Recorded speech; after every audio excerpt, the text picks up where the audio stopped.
Welcome back, folks, to the WP-Tonic Roundtable Show. This is episode 340. We're recording this live at a slightly later time than normal, 9:30 Pacific Standard Time on October the 26th. And I've got a great panel with a great special guest. He's really blessed us with his time, and I think it's going to be a great discussion. And I think I've chosen some reasonable stories, but I let the panel decide on that. To start off, I'd like to introduce our special guest, which is Peter Rojas. Peter, would you like to introduce yourself to the listeners and viewers? Sure. So I am a partner at BetaWorks Ventures, which is a seed fund based in New York and San Francisco. I'm the one person in San Francisco. I have two partners in New York. And we invest in sort of companies that we think are helping define the future of how we interact with and through computers. And so historically, we've invested in a lot of kind of social and mobile products. We were first check into Tumblr, investor in Kickstarter, investor in Medium, investor in Venmo. And then more recently with the fund, we've been investing a lot around podcasting. So we're an investor in Anchor, which one of all three new podcasts are created using Anchor. We're very excited about what they're doing. And also around augmented reality, voice interfaces and voice computing, and a new category we're calling synthetic media, where we're really excited about kind of virtual celebrities and these sort of digital avatars and new kinds of tools for democratizing creation of 3D content. Oh, right. There's a few people who like to make me avatar. Right, there we go. You could do an all avatar version of this podcast. I think the panel would prefer that. Well, yes, I know people who would. You can get up later that way, Jonathan. There you go, exactly. Sally, would you like to introduce yourself to listeners and viewers? Certainly, I'm the avatar of WP Fangirl, and I build custom WordPress sites in Oakley, California. For people everywhere, and I organize the East Bay WordPress meetup in Oakland, California. And we just had a meetup on Google Tag Manager, and next month our own John Locke is giving us a presentation on SEO audits. Unfortunately, John couldn't join us today. He's having to take his wife to the hospital. Oh dear. That's a little bit more important, isn't it? Spencer, like to introduce yourself to the listeners and viewers? Please. Spencer Foreman from WP Launchify, and we help entrepreneurs who are looking to launch a profitable WordPress membership site, usually using the latest marketing automation tools. Right. We're going to start with a story which I didn't send to Peter, so it's going to totally confuse him initially, but he can think on his feet. So I apologise. To start off with, it is linked to WordPress, Peter, with the first story I sent you, and this is from Morton. Hopefully, he will be joining us, and it's a blog. WP-Campus releases Gutenberg accessibility audit RFP. What do you think of this one, Spencer? First comment from Nick: Beta 1 is a total disaster, unfortunately. We've been beating this poor turkey to death, and I think what's going to happen is this is like, I will never talk politics, but let's say if you've even heard of any politics, lately a lot of promises that don't line up with reality, such as like, how could something happen if Congress isn't in session? Well, this is like, why are we going to race to get this thing to the real deal before Thanksgiving, when in fact it's such a difficult process, team leaders leaving and so on and so forth. So I feel like the last time I was on the show, I left you with the opinion, I'll reiterate it, which is I'm sort of chilling. All my clients and myself are all on that do not update me, standby. I'm just going to wait to see what happens, enjoy my turkey, and then if it doesn't happen, fine. It doesn't really change anything, as long as they don't force feed it down anybody's throat. That's what I've been doing. Is it on every site I suppose? It's got to be. What do you reckon, Sally? Well, I think it's terrific news that WP Campus stepped in to say, yes, we need that accessibility audit badly enough that we will pay for it ourselves if Automatic doesn't want to. It's in line with their own needs because they work with universities that have, more stringent accessibility requirements than the average business website, and it has to be, Peter, if you have not been following this controversy, because maybe there are more interesting things in your life. I did see it on Hacker News, but it wasn't the content. Right. So full context. Yes, the issue is not that the content isn't accessible, but that a lot of parts of the new editor don't work well if you are a keyboard user or have visual disabilities and so forth. Yeah. And of course, if you're a government institution or a university or a healthcare institution, you are required to have software that is accessible to use. So something that was proposed and then not done was to have an outside team do an accessibility audit, point out where there are serious issues that need to be addressed and figure out how to fix them. And the arguments really have to do with, an insistence on releasing WordPress 5.0 with this new editor in the core before that can be done, because, they want it out really, before WordCampUS, so Matt can make a big speech about it. Yeah. And so, the schedule here says, the accessibility audit wouldn't be done by that release date, but at least we know it's being done. Whereas before there was things were really up in the air. I don't think this necessarily makes Automatic and the core team look better because somebody else is taking it on, but at least it is being done. Yeah, I think that's great points. Peter, I've got a question for you that's kind of related to this story. Automatic is on its 5th round of investment from its backers. Obviously, I don't know, it's in the public knowledge how much how much this has diluted his actual share of Automatic. When you're on your 5th round of investment, how much pressure do you think there is on the company that's been invested in to get a result on that investment, basically? So it's usually pretty strong at that point. I always say that one of the things that founders should be mindful of is when their investors have enough money in the company that if the investment goes belly up, that it actually will materially impact performance of their fund.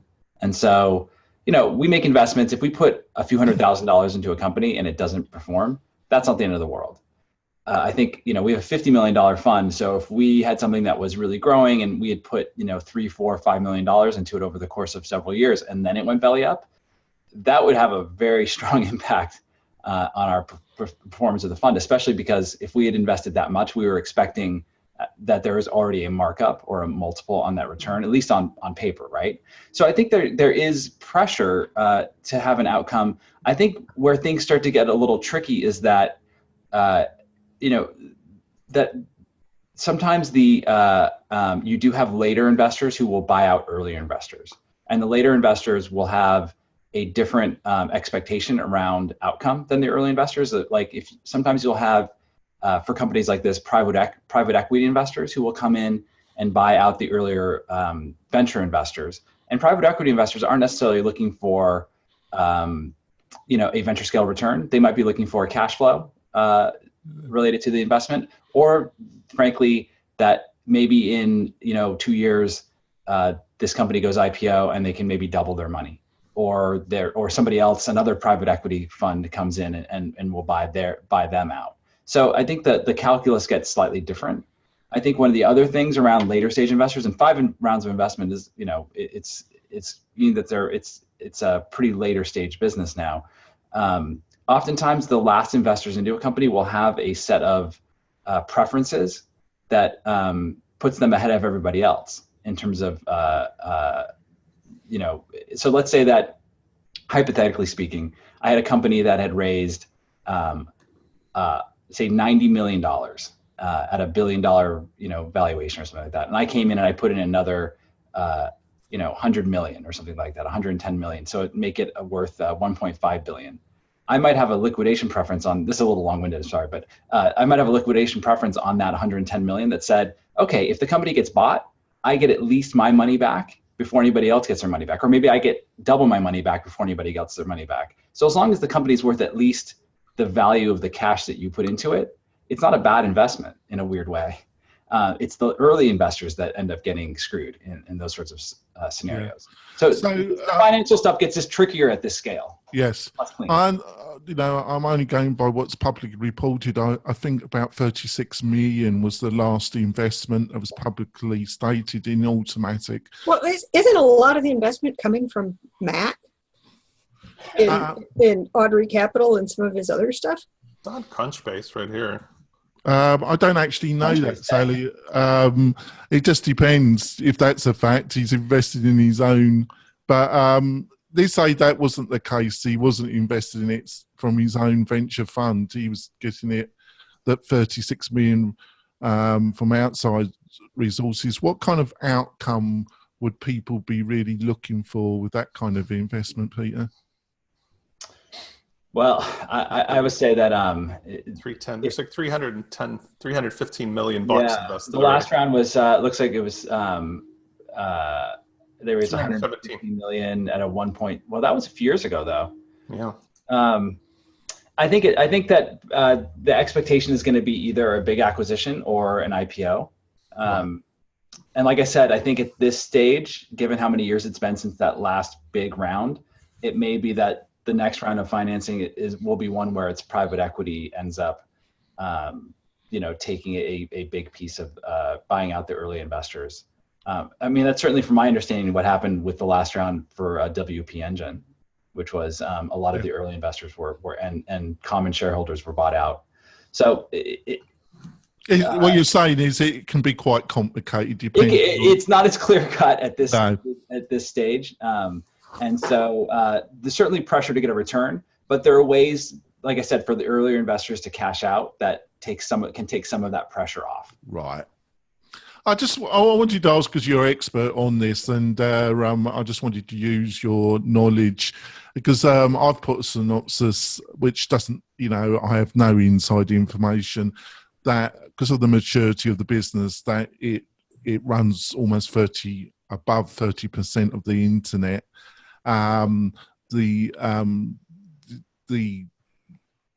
The spread of investment, the time period, I just thought that he could be under some pressure to actually get the required result from his investment partners, really. But I have no inside information on that, and I'm probably totally wrong.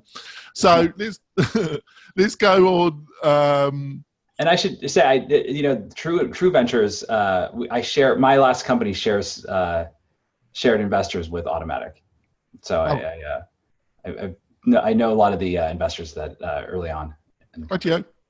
Rightio. Just incidentally, small world. Yeah, I'd imagine it is. So on to the next story. Number 2. I'm an Amazon employee, and my company shouldn't sell facial recognition tech to the police. What did you think of this one? This go with Spencer again. What did you think of this one, Spencer? And this is one of the times where I wish Morton was here. He might have already known this, but I'm wondering, first of all, how did they come up with the name Recognition with a K? Was that designed to intentionally force a 1980s Russian espionage feeling to this whole thing? Because if you look at it in sort of hindsight, it's either a thumb in the eye or it was one of those accidents that somebody was haha at the time, and now it really looks much worse than it probably did when they came up with it. So that was the first impression. The second thing is that I really see a pattern going on, let's say in our society in general across the globe, and that is that there is a tug of war going on between even with Bernard Lee's and everything else with reinventing internet too. Tug of war between the best intentions of the naive, granola munching, wonderful people that started this whole adventure, and the corporate interests and political ties that are now pulling it in a different direction. And I think it's really up to everybody, internally to a company as well as externally, to be brave enough to say stuff like this. Now, obviously, this person was smart enough not to put their name on it, but apparently they got vetted by, Medium's editor to be, it's not fake news. I think this is where we're at in our society. It's that we have a choice. If it goes too far, it turns into the Minority Report movie, or it turns into Terminator 2. If we say enough is enough, or we split off, or we bifurcate, I think there's a chance that at least we can mitigate the way that this happens so fast. So in this particular case, I applaud the person who wrote the article. I do believe, I've said it before, that Jeff Bezos, to me, I know him not other than in writing, seems to be a benevolent type of a person, because from his origin story and everything else, if you compare him to some of the other mega billionaires, and look at Larry Ellison and look at Jeff Bezos, I don't look at Jeff Bezos like he's trying to control the world type of a person, even though he has more money. So it will be seen what happens. But we talked about Facebook last week. The idea that I would ever put in that Facebook device with a camera and a microphone in my house, no way. I don't trust Facebook. I do have Amazon Alexa. I'm a little perturbed about the idea that if they had some device that I chose to use, because I have everything else on Amazon, that I was pulled over at a toll booth because my face matched and I got mistaken. That would kind of piss me off, and it might be very scary. In fact, I've had that happen, not exactly, but in other ways, where I've been mistaken for somebody else through some other extraordinary set of circumstances. And I think it's really hard, because the authorities will not sit there and spend a lot of time questioning whether you match or not. They'll just be like, you match, you're going to jail, or you match, I'm cuffing you, or you match and something worse is going to happen. Yeah, I'm going to put this to Peter, but I just want to put this to you, Peter, first. Fundamentally, the reason I put this story in is that recently how big tech is seen has changed over the past year dramatically. I understand that Amazon, what is not widely known is that the big profit center for Amazon is not its retail selling cloud services to the government. That's its profit center. Well, cloud services in general, I think they do sell into the government, but I think AWS in general is a big profit center for them. Plus all of their technology for things like showing related items and. Mm-hmm. Right. So, but didn't Snowden show that the relationship? The other question I want to put to you is, through Snowden's, I'm looking for the right word. Revelations. Yeah. Thank you. Basically, the relationship between big tech, between Google, Amazon, Facebook, and the American government, it is very much tighter than most people believe. And is that one of the reasons why antitrust regulation has not been applied to some of these large tech companies, Peter? I don't have a sense that that the antitrust stuff is not because of what cooperation they may or may not have with sort of NSA information collection. I would say that I think it has to do with a broader trend where big corporations in general have been remarkably successful in terms of lobbying and regulatory capture, and being able to convince Washington that they should not be as heavily regulated or have antitrust regulations enforced.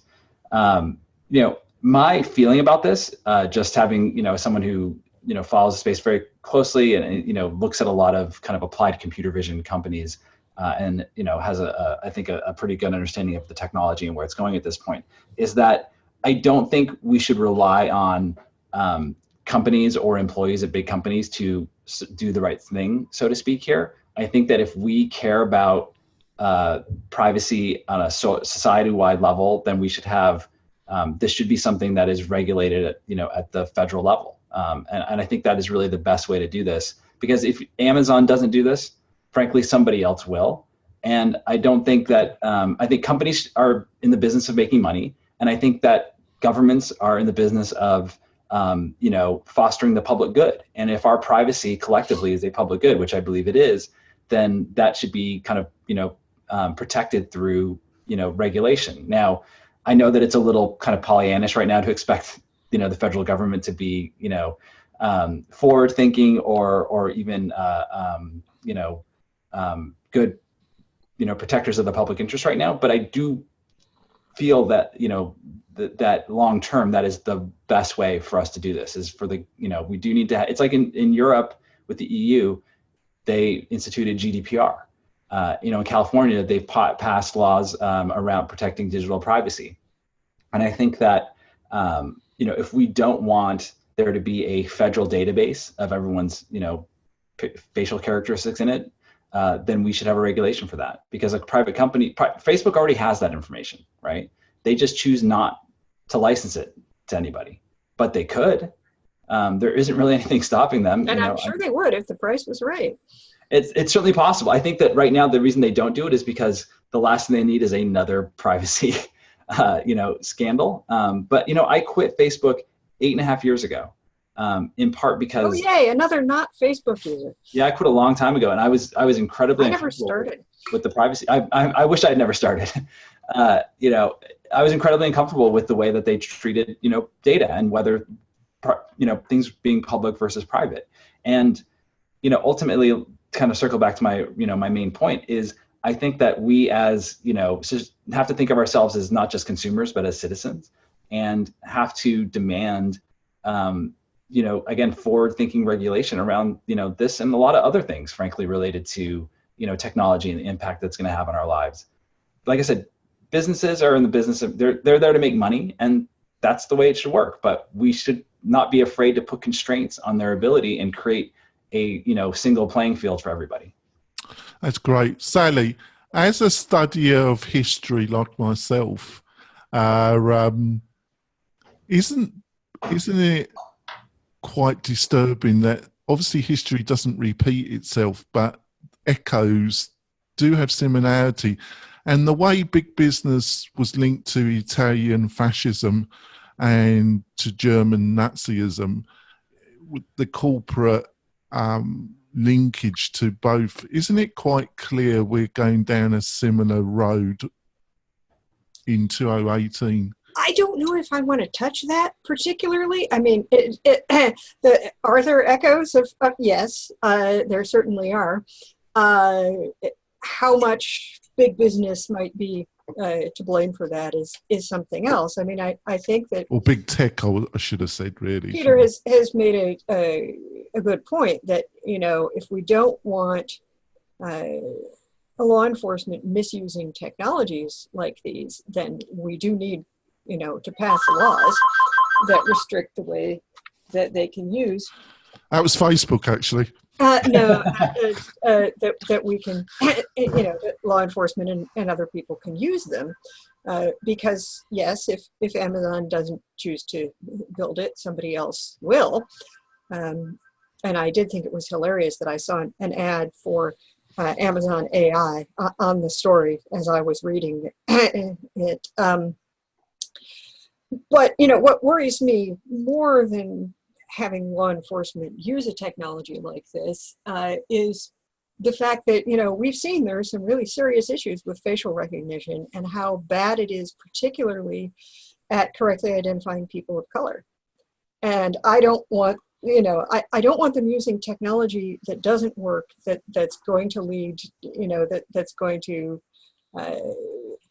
probably, produce more acts of police brutality, based on mistaken identity. Not that it's a good thing if it isn't based on mistaken identity. And then there's also the question that comes up of, okay, well, if you don't want them selling it to law enforcement, who are you envisioning having them sell it to? What are the uses of facial recognition technology that would be appropriate? Well, I can give you an example of one, which is actually used in, there is banks in New York, for example, are starting to use it to recognize people who have a history of passing bad checks. And so they, it's there, there are examples of, there are, say, positive examples, assuming that that it's accurate, but, I have seen examples of people using it for for that to kind of identify, potential bad actors coming into a space, people with shoplifters and things like that. So like on retail side. Right. Well, which again is security. And, this is the thing is a bank should be allowed to engage in some security and keep, we know they have cameras in there, but so, is it a terrible thing if law enforcement uses this, or is it just a matter of, well, how they use it, or how anybody uses it could be. I want to make a point that I have a background. I'm an attorney, and I did a lot of antitrust stuff in my early career, and also about how things are used. The pain point that we have for this is that the genie's out of the bottle. This stuff is around. I tend to lean towards Peter's point of view, which is we can definitely not trust a corporate interest to babysit themselves. On the other hand, at the governmental level, we've seen many examples of how the military-industrial complex works, or how big government takes advantage of their private contract, because government is run by elected officials who have clearly a financial interest in remaining in power by being funded by these powerful, wealthy people. So where the safety nets always exist is that the people have to mandate that, for example, if this technology exists and it's used as the presumption of, let's say you've done something wrong, that a process exists for somebody to easily exonerate themselves by demonstrating some evidence to the contrary, rather than disappearing into the black hole of, I don't know any better. For example, I had the pleasure of being friends with a guy whose father was one of the founders of Fair Isaac, FICO. We used to hang out in the 90s before FICO became the thing that made or broke your happiness if you were ever wanting to get a loan. Now, if your FICO score is screwed up, good luck fixing your life easily. You just go into, you are a deadbeat and prove to me otherwise. Well, imagine if you're pulled off the side of the road or in an airport and you go into some kind of hellish prison. There needs to be a safety net in the way that it's used by a government or anybody else, even a bank, that says, if we think you're a bad guy, here's step A, B, C. If you produce these things to prove otherwise, you don't have to wait 6 years in a Turkish prison to prove that you're innocent, Billy. And that's it. Because otherwise, we're really looking at a Minority Report sort of draconian future for us, because government's lazy. No offense. Police departments are lazy if they can be. If they have a tool that the officers could just pull over anybody, oh, you're guilty, sorry, talk to the judge, it will happen that way. And it happens that way now when you get pulled over for a speeding ticket and the state trooper gives you 5 tickets. And I'm an attorney. They say, go prove it to the judge. And you got to hire your attorney. You got to go to court. You got to do all the things only to have them say, okay, fine. Yeah, you're right. See you later. Yeah. But what? The things that, it gets messy even when you're not dealing with the government. I mean, I have an app on my phone which marks inbound callers as whether they're spam callers or not, or robocallers. And it's a private. Would I be marked as a spam caller, Peter? I'm sorry? Would I be marked as a spam caller? Well, here's the question, right? Because, after this, I probably will be. Right? And they're basically just taking data that people are when people getting calls and flagging them, collectively. Right. And so let's say that I decided to set up a VoIP number and spoof the caller ID so that it was, that it was your number, Jonathan. And I started calling thousands of people. They saw, a lot of them have the app. They start marking you as spam. And all of a sudden, next time you try to call people, your calls are going to spam or not being completed. And people don't pick up talk to fix that. Anyway, Peter. You know what I mean? And I think that is where, things get increasingly complex, where there are, I think one of the things that, not that there was a lot of good that came out of the 2016 election, but I think that one of the things that was positive, at least, is that we're having a much better understanding of how vulnerable our systems are to manipulation, and that, whether it's manipulation of information or whether, around its distribution.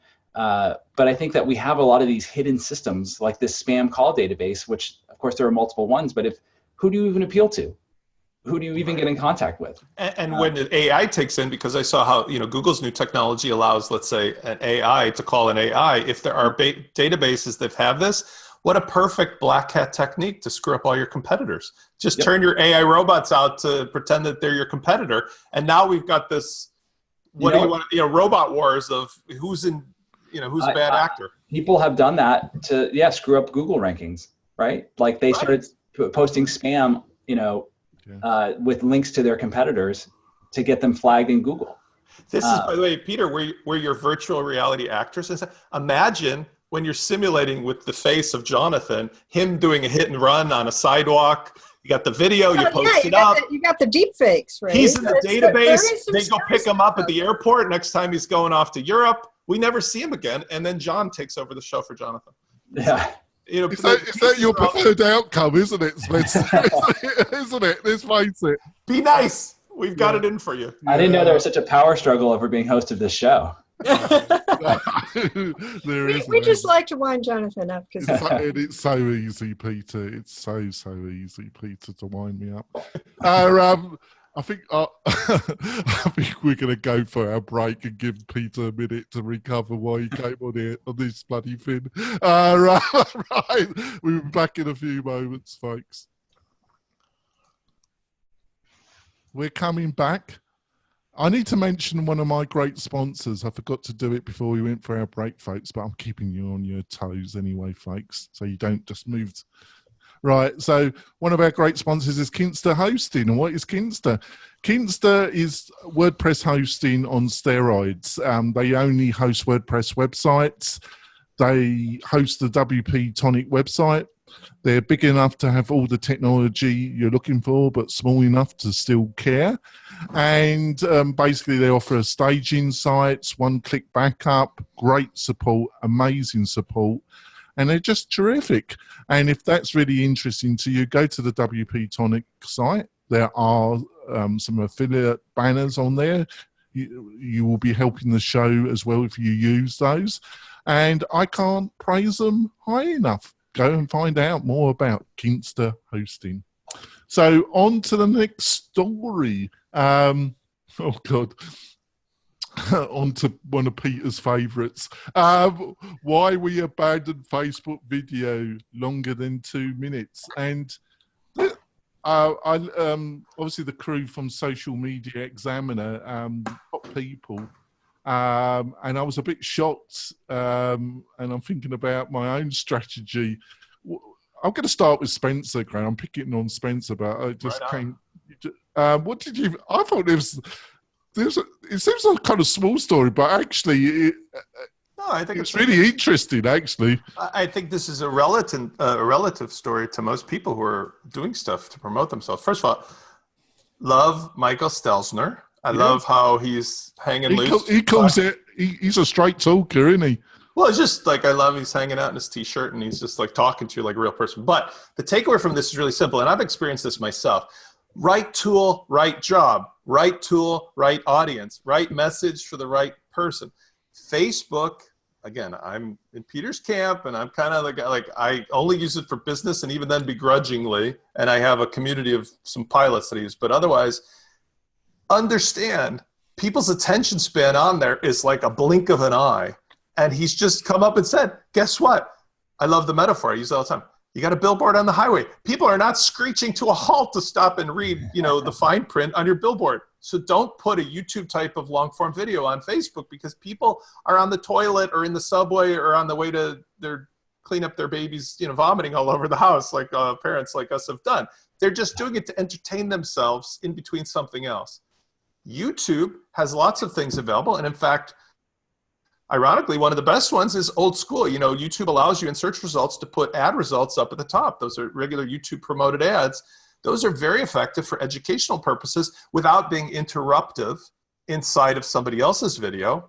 But that's where people will actually sit down and go, you know what? I'm looking for an answer. I want to be taught. I have the time and patience to sit here and watch this and consume it. So I think this is probably one of the best stories and best tips we could ever give, because most of the listeners here are probably doing things wrong. They're just not really clear where and how to spend any kind of PPC dollars or any kind of marketing dollars. This is good advice.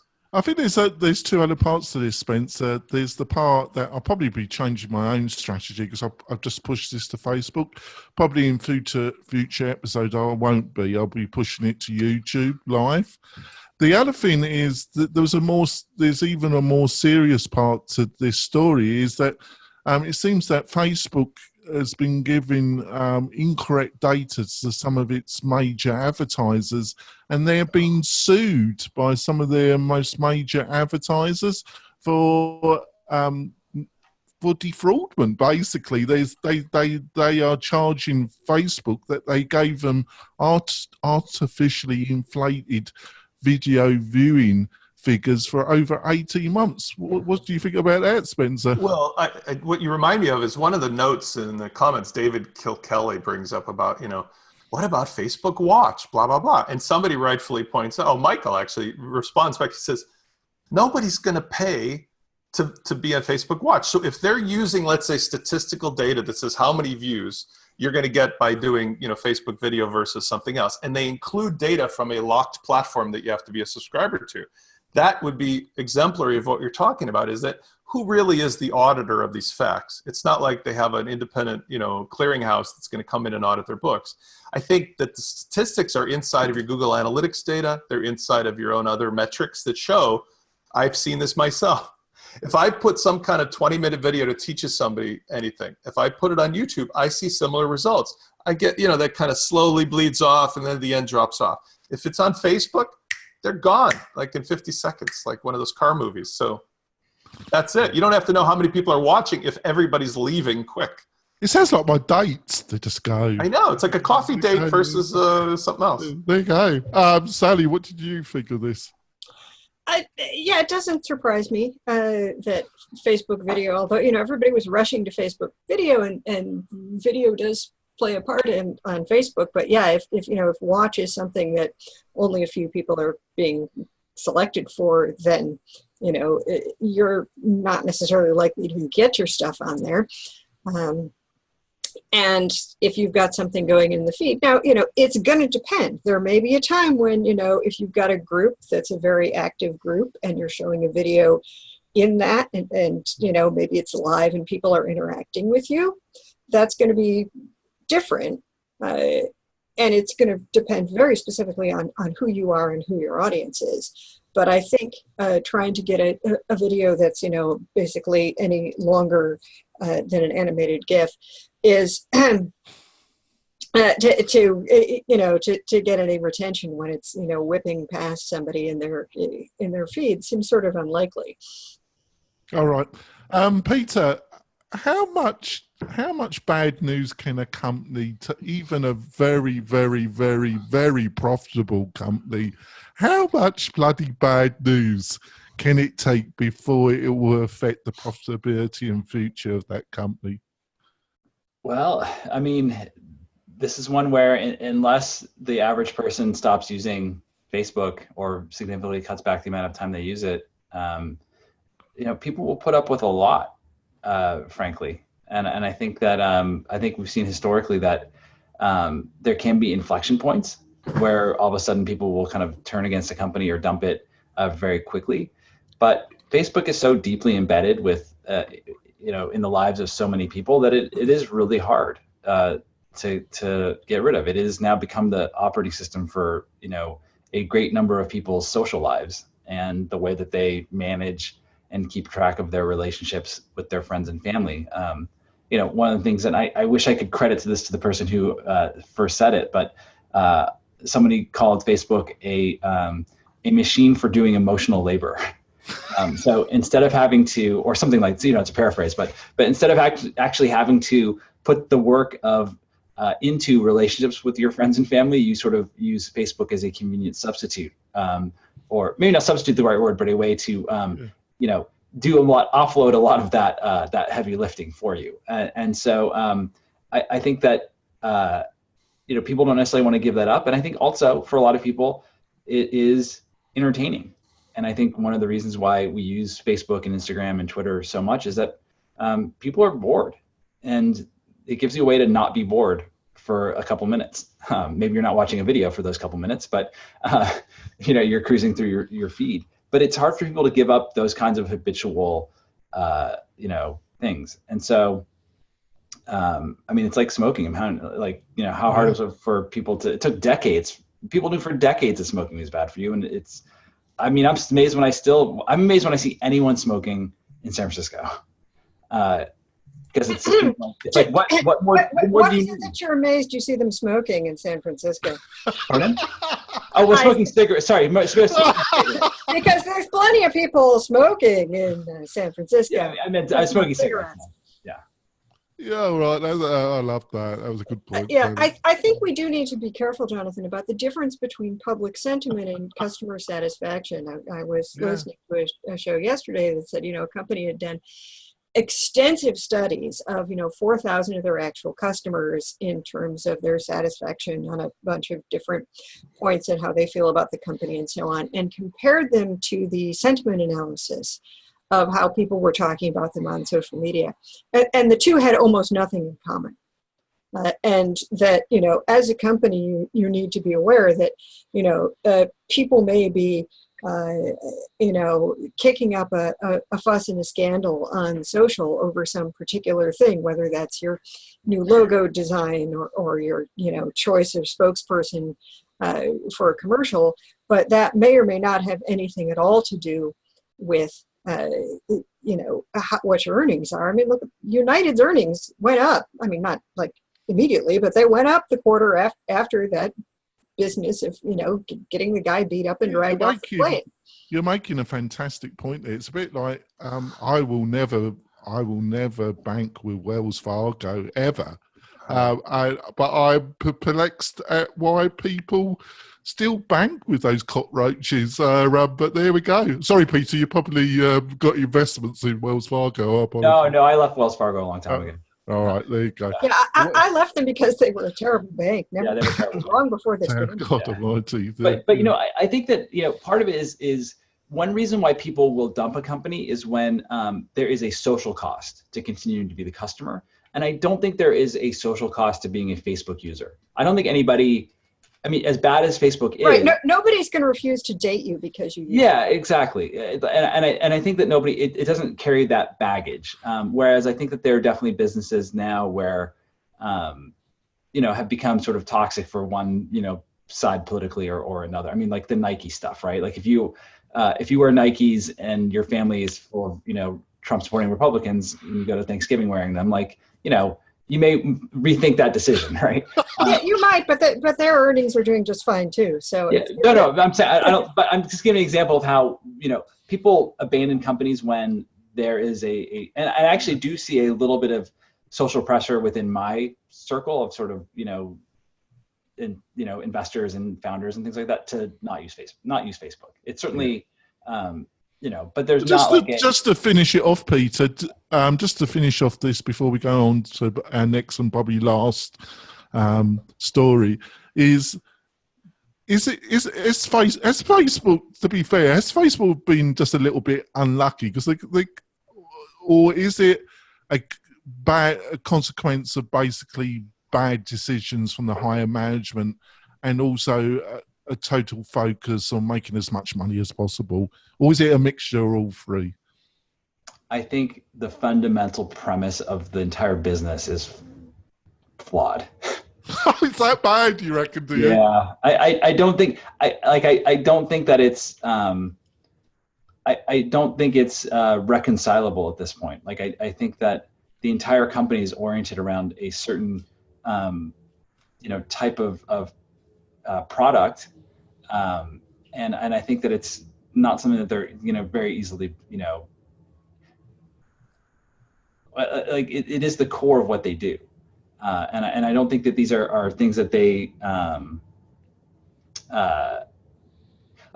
don't think that it was just like they got unlucky. I think that violating people's privacy is the core of the business, right? And so I think that there's not really a way to get around that on some level. Oh, I want to throw a hat in on this one. I think the nature of this problem stems from its origins of the dirty word freemium. And I lived another life because I'm, back when I moved from the real world to trying something in tech for the first time. And I was out there during the days of the freemium. And the freemium model had a premise of spend a lot of money to acquire a bunch of people to gather into what could have been your, let's say, closed silo, and then we'll figure out how to make money from them later. Obviously, we know the origins of Facebook started in the campus.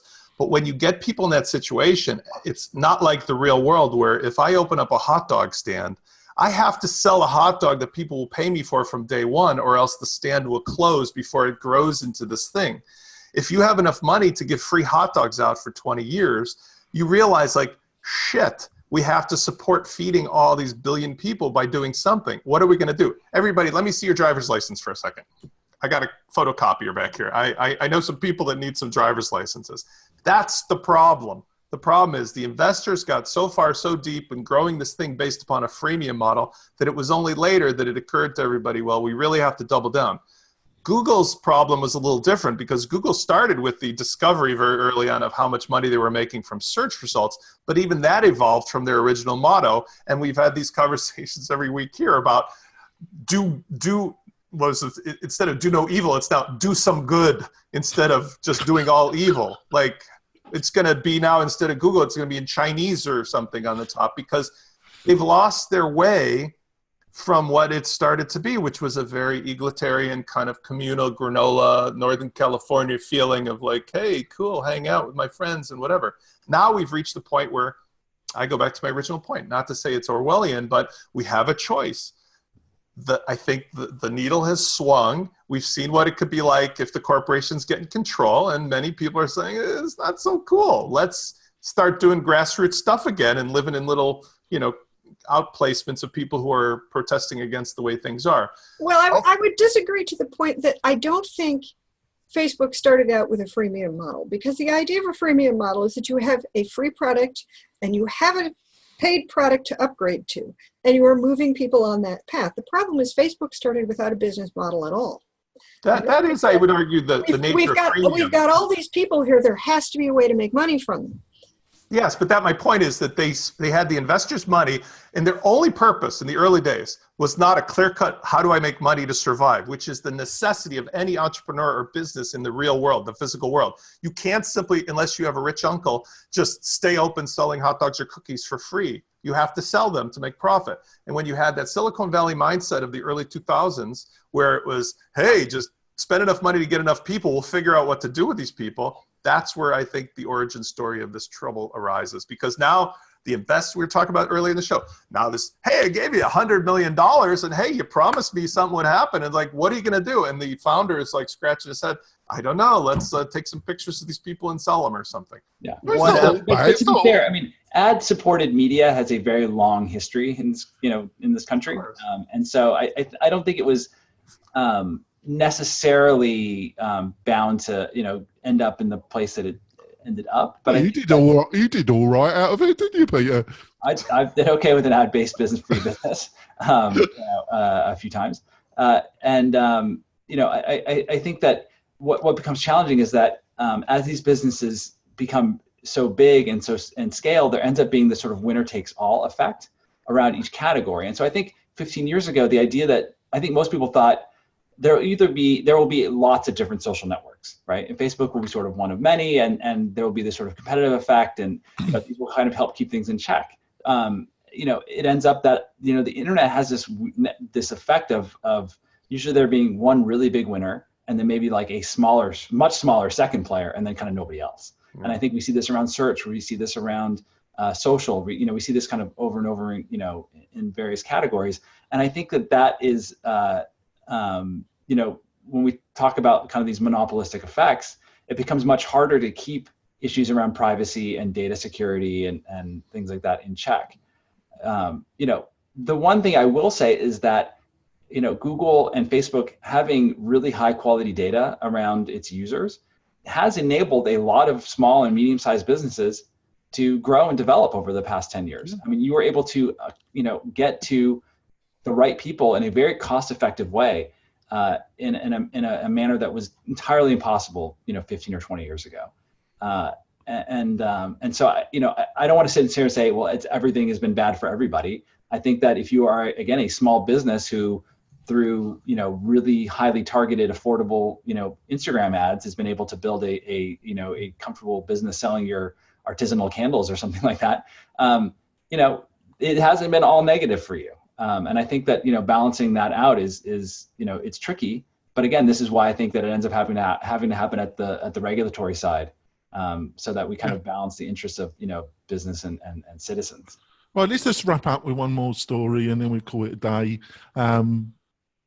Peter's getting bored, but there we go. No, this is I could talk about. Well, this. I want to ask Peter something, by the way, before like Peter, because again, big fan of Engadget and Gizmodo, but the idea was you never collected the data from people just looking at ads. The difference is I enjoyed reading your content because it was valuable, but I never felt, even if I typed a comment in when those were possible on any, you know, online magazine, that you were all of a sudden going to be in my, you know, backyard looking in my window. Whereas these other ones, the social network. Oh, absolutely.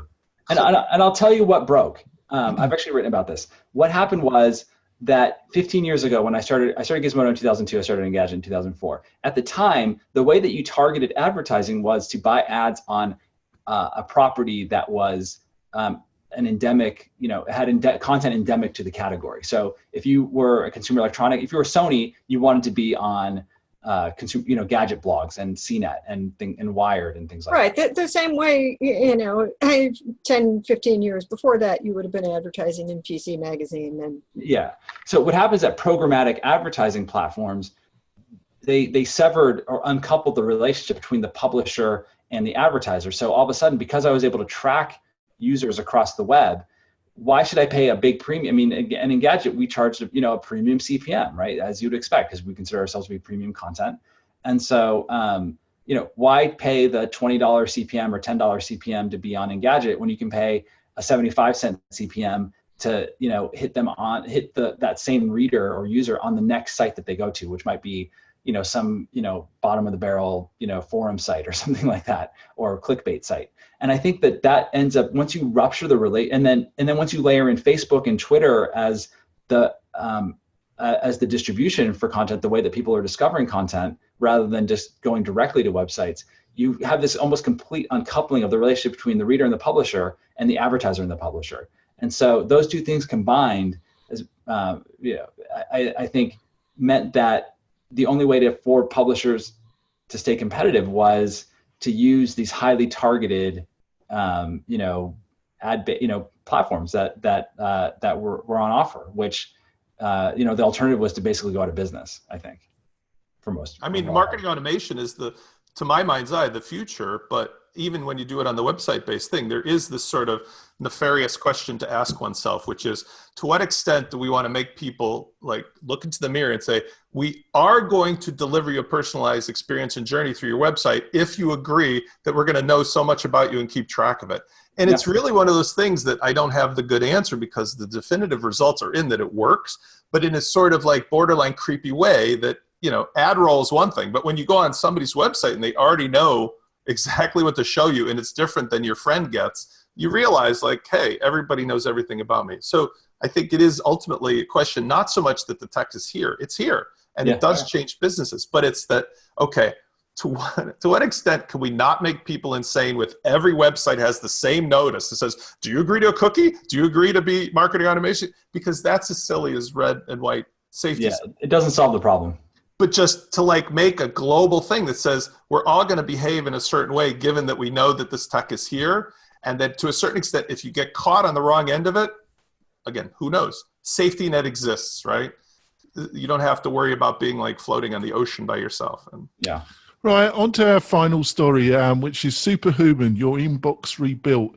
And the reason I put this in, obviously, I'm going to throw this to Peter first. Why I put this in, Peter, is that it seems a cool product. It's got an established team, and also your friend Jason gave it a big plug. He's giving it a couple of big plugs. Yeah, and he's an investor in it. But if they'd come, maybe you would have looked at it because of the team behind it and their track record. But I tried to get in touch with them a few years ago. Oh, did you? Was you on their spam list on their phone? Was you, Peter? No, I mean, I tried to find. Oh, yeah, I know. I think they had already raised their seed round, so it was too late for us. But I had reached out. They made a big mistake there. They should have given for your intellectual ability. But there we go. But you can't have good taste all the time. But would you be a little bit concerned because they seem to be going into a very competitive sector, don't they? Yes, and I think that it's interesting to think about, is this a venture scale business, or is this more of a life? I hate to use the word lifestyle business, but I think that they charge $30 a month for the product, so they don't have to get that many subscribers to make a lot of money. I mean, you could get a 10,000 subscribers, and you're making $300,000 a month, right, for the business. And so, or get 100,000 subscribers and you're making $3 million a month. So I don't think it's trivial to get people to pay $30 a month for email, when most people are used to paying $0 for it, or maybe $5 or $10 a month for, sort of a corporate account. So I think it will be, the question to me is sort of, how big is the market for $30 a month email? And I don't know the answer to it. I would say that, if once they are able to kind of get past the waiting list and, open it up to the public, then it becomes a question of how much do they need to spend to get someone to sign up for a year of this, or to become a subscriber. And so, when you charge $30 a month for something, you all know this, I mean, you can afford to spend some money on marketing. Yeah, I mean, it sounds like they could be tidily profitable, and the only thing is that it might not be a good idea to set themselves up where they're trying to get the kinds of money and the kinds of returns that would require them to have a really massive user base. Yeah. I think that, there's a big difference between being a business that can get to $10 million a year and a business that can get to $100 million a year. Yes, but Peter, Jason's already calculated if you'd be able to buy his new Tesla S with his investment, hasn't he? There we go. It's got to be true. It's got to be reality now, hasn't it? I mean, one of the things I will say about seed investing is you kind of have to, make these decisions not knowing the answer. And so, and you take the risk, and you kind of see, could it be something that goes, is this a $1 million a year business, a $10 million a year business, or $100 million a year business? And I think it's definitely above $1 million. I think it's probably, you can see it get a path to 10. The path to 100 is harder, but again, not impossible. And I think there are lots of businesses that, that you would have thought, how big could this get? But then there are a bunch which obviously, when as a venture investor, I mean, I expect that most of my investments are not going to perform. That's kind of the point. The point is to make money, but the point is that we have to take risks and be prepared to be wrong. And if we always knew the answer to every question, then there wouldn't be any venture part of it. It would just be, buy some bonds or something. Yeah, Spencer, the two main pitches with it. Well, the main pitch seems to be their pitch for this project is the speed gain you're going to get is the fastest inbox, and I go with it. But I've got to be truthful. I wasn't totally bought by that argument. Not 100, to the size that they seem to be pitching it at. The main thing seemed to be their UX design. That the actual experience of using it is going to be a lot more pleasant. And most, Google webmail and a lot of other mail services, especially on mobile, is dreadful experience. Do you think that's the real big thing that they're selling in this, a really fantastic UX design? Well, I have experience of a pain point that is solved by using a certain type of email service. So I want to differentiate between the client and the service. First of all, I still have people who are clients and other business associates who come to me today and they say, I couldn't read your message. And I say, why? Oh, I have so much spam in my inbox. I can't deal with it. I'm like, you're not using Gmail? Like, what oh, I'm using RCN cable company or Comcast. I'm like, hello? Because the number one thing about email today, speed and finding stuff, is Gmail. Maybe something, but Gmail offers almost like 99.9% gets rid of the crap automatically. That's because presumably there's 100 trillion messages being sent out at once that they can see exactly who's the bad actor. They pull them out of the system first. For that reason alone, I appreciate it.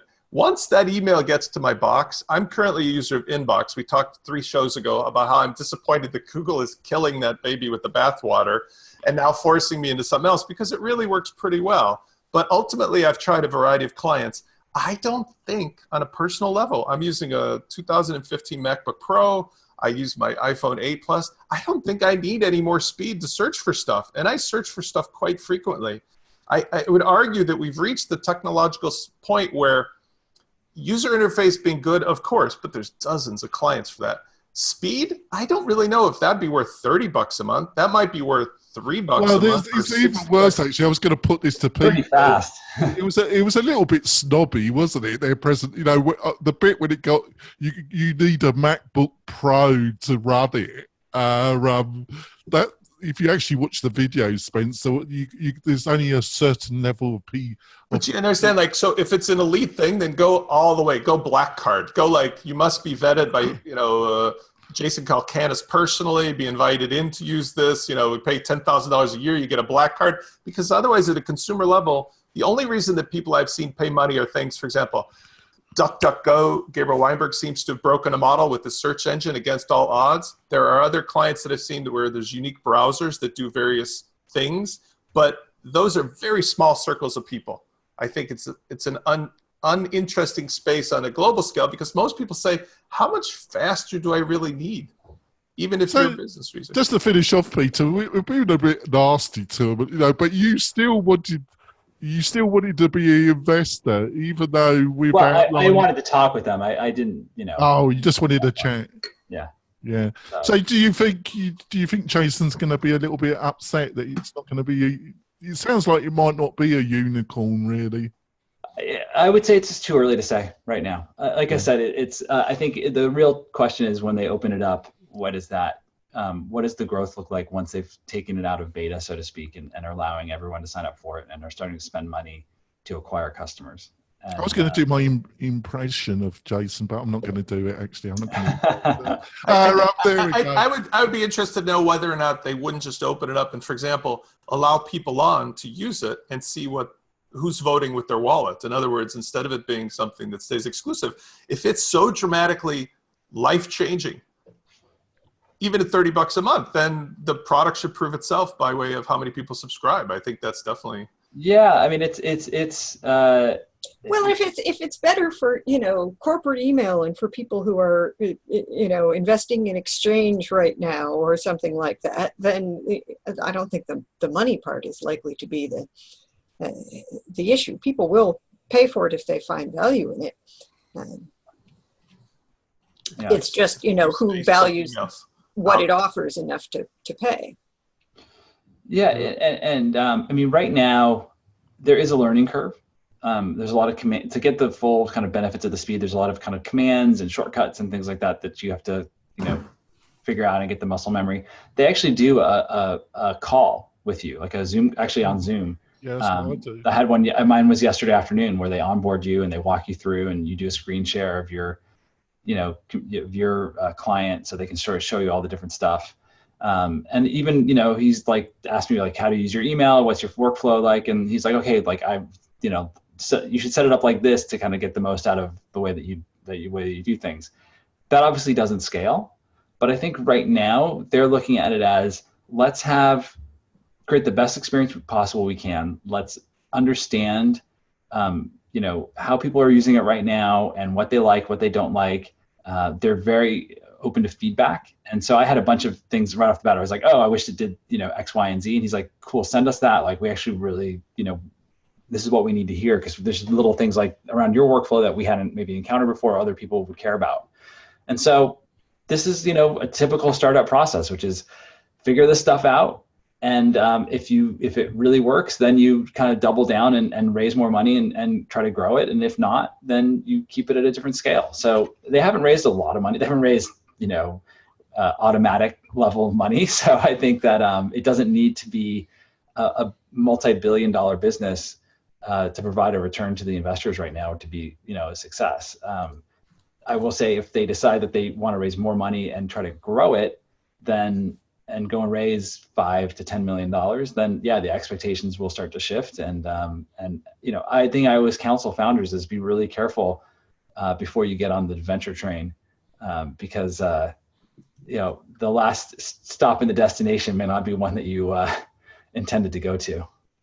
Truer words ever said. Thank you so much, Peter, for joining us. How can people find out more about you and your thoughts, Peter? What's the best ways to find out? Obviously, not Facebook, obviously. No, not Facebook. You can't find me on Facebook unless there's an You can find me exclusively on Facebook Watch. I've installed it in my bedroom.